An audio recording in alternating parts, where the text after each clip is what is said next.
Dieu a semé la parole comme on sème le grain, pour que les blés du royaume lèvent jusqu'à la fin.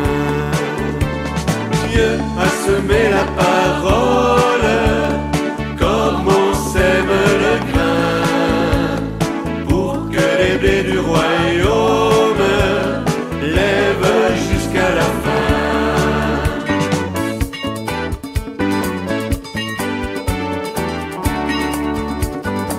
Comme les grains germés en un terrain pierreux, la parole semée dans un cœur oublieux. Le soleil est venu et les a desséchés, la parole a brûlé au soleil des faux dieux.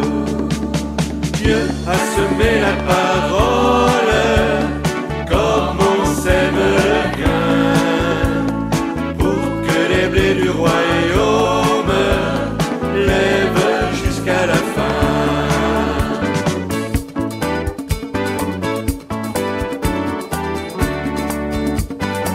Comme les grains poussés au milieu des buissons, la parole semée dans un cœur sans raison. Les ronces sont venus et Alléluia, Alléluia, Alléluia, Alléluia, Alléluia, Alléluia, soyons dans la joie.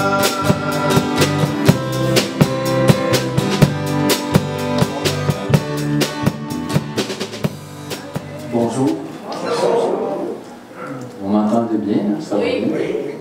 Alors, moi, je suis très content de pouvoir venir célébrer. J'attendais ce moment avec vous. Encore une fois, on est ensemble, mais dans la distanciation. C'est dans la foi, frères et sœurs, qu'on est rassemblés et nous le sommes. Au nom du Père, du Fils et du Saint-Esprit. Amen. Frères et sœurs, que le Seigneur vous accorde son Esprit Saint pour bien accueillir sa parole et qu'ainsi sa paix, sa joie soient toujours avec vous. Alors ensemble, Alléluia, Alléluia. La semence, c'est la parole de Dieu. Le semeur est le Christ. Celui qui le trouve demeure pour toujours. Alléluia. Le Seigneur soit avec vous. Et avec toi aussi. Proclamation de la bonne nouvelle de Jésus-Christ selon l'évangéliste Saint Matthieu. Gloire à toi, Seigneur. Ce jour-là, Jésus sortit de la maison et il était assis au bord de la mer. Auprès de lui se rassemblèrent des foules si grandes qu'il monta dans une barque où il s'assit. Toute la foule se tenait sur le rivage. Il leur dit beaucoup de choses en parabole. Voici que le semeur sortit pour semer. Comme il semait, des grains sont tombés au bord du chemin et les oiseaux sont venus tout manger. D'autres sont tombés sur le sol pierreux où il n'avait pas beaucoup de terre. Ils ont levé aussitôt parce que la terre était plus profonde. Le soleil s'est enlevé, ils ont brûlé, faute de racines, ils ont séché. D'autres sont tombés dans les ronces ont poussé et les ont étouffés. D'autres sont tombés dans la bonne terre et ils ont donné du fruit à raison de 100, 60 ou 30 pour un. Et celui qui a des oreilles, qu'il entende. Acclamons la parole de Dieu. Gloire à toi, Seigneur Jésus. Alors, c'est un dimanche qui nous invite à la réflexion sur la parole de Dieu. Alors, quelle place faisons-nous? Quelle place faites-vous à la parole de Dieu dans votre quotidien? Est-ce que ça fait partie de votre désir d'aller un peu plus loin en spiritualité chrétienne et de vous approprier encore davantage la parole? Est-ce que vous comprenez la parole de Dieu lorsque vous la lisez? On parle surtout du Nouveau Testament, évidemment, parce que dans l'Ancien Testament, il était un petit peu plus complexe des fois. un peu plus loin de notre réalité. Alors, est-ce que ça fait partie, en quelque part, de nos priorités? Pour avancer, pour qu'une communauté chrétienne avance, il me semble que ce n'est pas à négliger que chacun de ses membres puisse aller à la source, puiser à la parole de Dieu. Peut-être que vous ne serez pas surpris de ce que je vais vous dire. Quand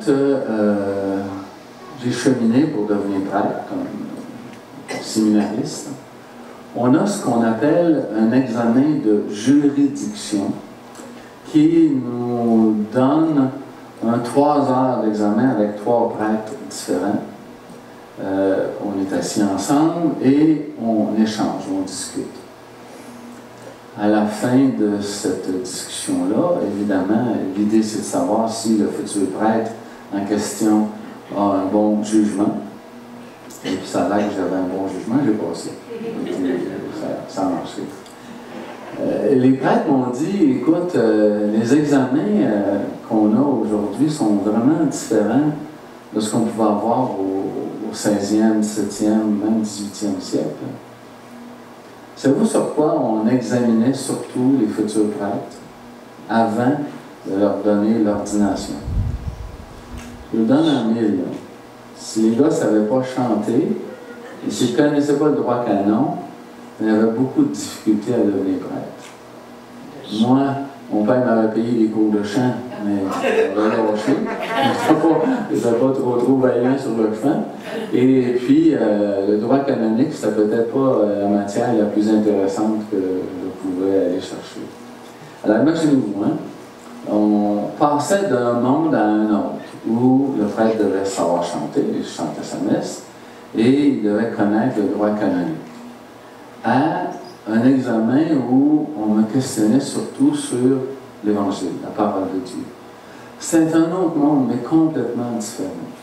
Alors, je suppose que chez nous, les catholiques, on a aussi du chemin à faire pour que la parole de Dieu vienne nous rejoindre. On se laisse rejoindre par la parole de Dieu. Et j'ai toujours cru, en tout cas depuis longtemps, qu'il n'y a pas de renouvellement dans une communauté chrétienne si chacun de ses membres ne va pas de temps à autre à la parole de Dieu pour se laisser imbiber par cette parole-là. Est-ce que c'est prioritaire? Chez les catholiques, on nous a dit, lire la parole de Dieu, en tout cas c'est ce qui restait dans l'ensemble de nos pensées. Si tu lis la parole de Dieu, tout d'un coup que tu l'interprètes mal puis que tu deviens témoin de Jéhovah. C'était la grande crainte, de réinterpréter mal la parole de Dieu. Mais ça reste quand même un devoir, ça reste quand même important que la parole de Dieu vienne jusqu'à nous. Pas juste par le prêtre dimanche, mais par le fait que on s'y intéresse, on creuse la parole de Dieu, on se laisse imprégner de cette parole. Je ne le dirai jamais assez. Je vous invite donc tous et toutes à ce défi cette semaine de regarder pour vous la parole de Dieu, de reprendre le texte de la parole, d'aller sur Internet et d'aller juste mettre 15e dimanche du temps ordinaire, année A, vous allez retrouver les textes. Je pense que la parole de Dieu devient, pour les communautés chrétiennes d'aujourd'hui, une source abondante de vie spirituelle. Et quand on lit la deuxième lecture d'aujourd'hui, où là, toute la création gémit, la création veut vivre quelque chose de neuf, veut du plus. Et on le voit bien à travers ce qu'on vit actuellement. Qui aurait dit qu'on vivrait ce qu'on vit là? Qui aurait dit, moi, comme prêtre, que je verrais des gens masqués devant moi pour vivre la messe? Vraiment dans son temps. Donc, la création gémit et elle va enfanter, comme les fils et filles de Dieu que nous sommes, C'est très beau, hein, parce qu'on est fils et filles de Dieu. C'est mentionné, c'est dit qu'on est fils et filles de Dieu. Ça, je trouve ça tellement beau, tellement beau. On est fils et filles de Dieu. Je vous dirais, si on pouvait se parler au fond de lui, je dirais, êtes-vous fiers d'être des fils et des filles de Dieu? Vous me répondriez, oui, on est fiers d'être fils et filles de Dieu. Oui, on est fiers d'être fils et filles de Dieu. On est pas seulement des enfants de Dieu, mais des fils et filles de Dieu. C'est tellement beau. Et avec cette création-là, on veut le meilleur. On veut le meilleur. On veut ce qu'il y a de plus beau. Alors, la parole de Dieu, vous le voyez bien hein, dans le texte de l'Évangile, elle est semée abondamment. Hein.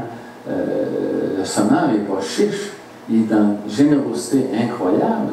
Il y a quelqu'un qui me disait, ouais, mais il aurait dû regarder où il sème. Il me semble qu'il y a des endroits où ça ne vaut pas la peine de semer. Ben non, il sème à grande volée pour que tous et toutes, sans préjuger, cette parole-là puisse les atteindre. Alors, elle va lever à condition que chacun et chacune d'entre nous, on y met des efforts. On y met de l'entretien. On y met le désir de recevoir cette parole-là. Aujourd'hui, si on faisait de ce dimanche le dimanche de la parole de Dieu, on ne manquerait pas notre coup. On serait dedans. On serait en plein dans le mille.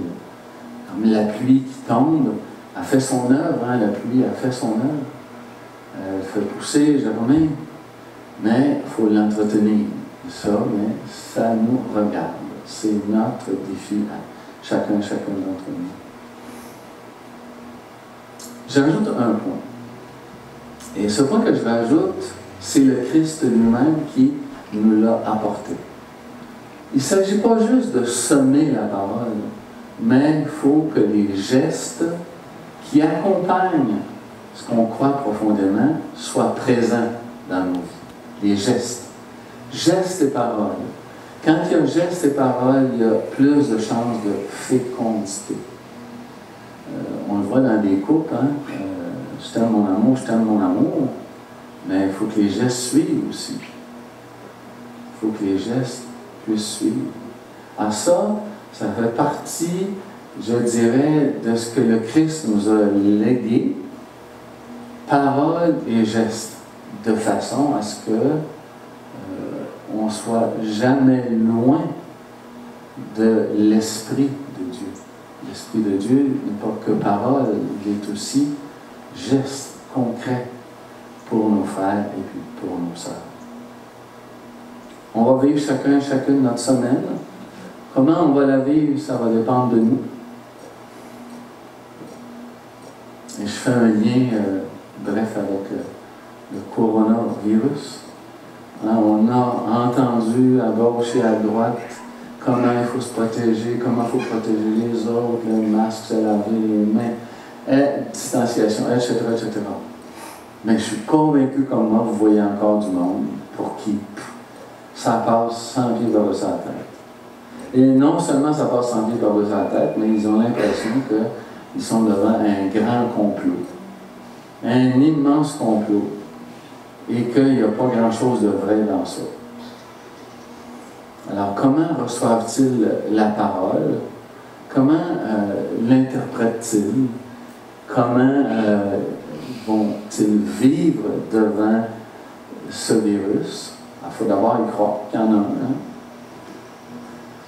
Il ne faut pas se rendre malade avec ça, c'est certain. Mais il ne faut pas non plus tomber dans le complotisme. Hein? Complot partout, complot. Puis on sait que pendant le temps de la pandémie, là, du coronavirus, il y a des gens qui n'ont fait que regarder sur le web tout ce qu'ils pouvaient aller chercher, s'il n'y avait pas grand-chose à faire, évidemment, le travail étant arrêté, d'aller voir toutes les théories, les impressions, etc., etc. Alors, comment recevons-nous, nous aussi, cette parole devant la pandémie et surtout devant la parole de Dieu? Donc, cette semaine, on relève le défi d'ouvrir l'Évangile, d'ouvrir la parole de Dieu ne serait-ce qu'au moins une fois dans la semaine, juste pour prendre quelques instants de réflexion en silence pour que nous puissions tous et toutes nous renouveler et ainsi renouveler la communauté chrétienne que nous formons. Amen. Prions le Seigneur. Dieu notre Père, reçois notre prière. Pour tous ceux et celles qui cherchent une parole nourrissante et vraie pour leur vie, prions le Seigneur. Dieu notre Père, reçois notre prière. Pour les ouvriers agricoles qui supportent chaleur et fatigue afin que les champs ensemencés produisent des fruits, prions le Seigneur. Dieu notre Père, reçois notre prière. Pour les personnes malades et pour toutes celles pour qui la pandémie a eu de lourdes conséquences, prions le Seigneur. Dieu notre Père, reçois notre prière. Pour nous, que la parole de Dieu a rassemblé et nourri en ce jour, prions le Seigneur. Dieu notre Père, reçois notre prière. Faisons monter nos intentions personnelles vers le Seigneur.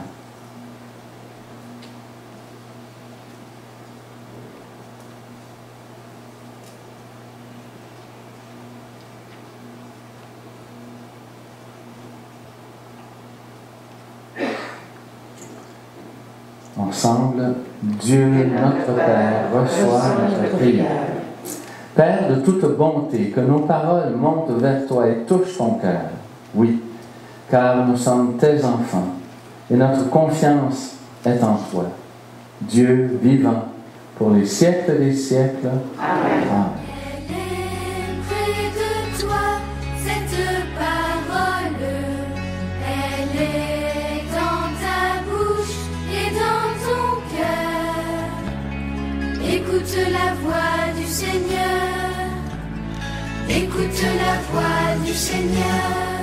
Dans une longue histoire, un très longtemps avant le temps d'écrire milliers de pages, elle se dit avec le vent.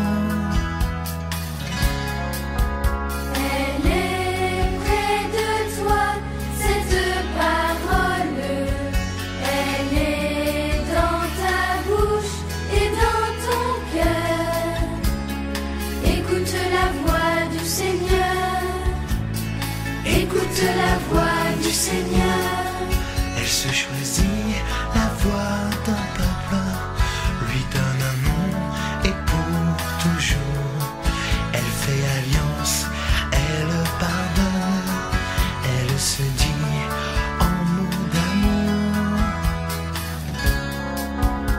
Elle est près de toi, cette parole. Elle est dans ta bouche et dans ton cœur. Écoute la voix du Seigneur.